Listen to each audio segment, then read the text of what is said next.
everybody, in this video we'll talk about finding the time given an exponential function with base e that models a real-world situation.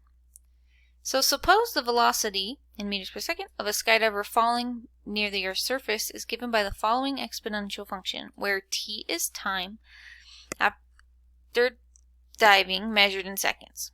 So the input is t, okay?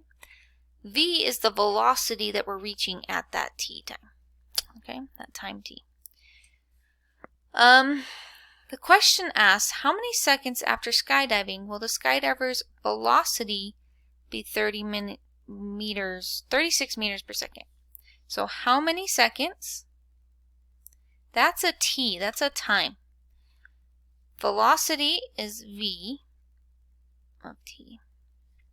So we want to know how many seconds, but velocity is 36. So if velocity is 36, that is equal to 53 minus 53 e to the negative 0.23 times t, which is what we want to find, right?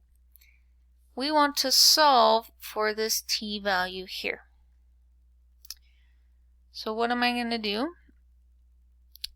Let's go ahead and subtract 53 on both sides. So I'll end up getting negative 17 equals negative 53 e to the negative 0.23 t. Now again, what am I solving for? I'm solving for this t. To solve exponential equations, I can see here I need to get e by itself.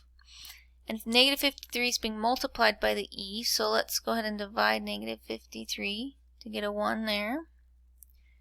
We need to divide on both sides. So I will get 17 53rds equals e to the negative 0.23 t.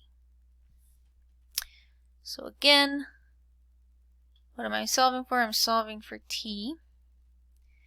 How do I get the t by itself?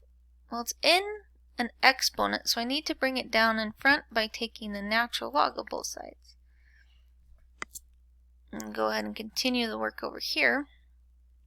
I get the natural log of 17 over 53 equals negative 0.23 t times the natural log of e, because I moved the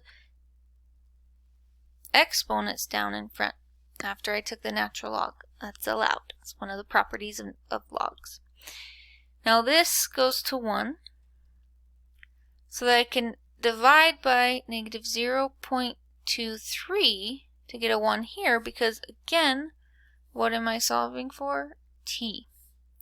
But what I do to one side, I have to do the other, so let's divide this by negative 0.23 as well.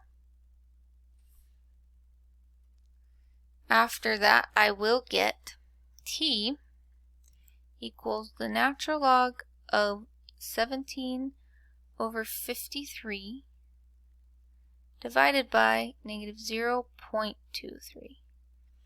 And in order to approximate this so I can get an actual time, this is 4.9, and we are using seconds.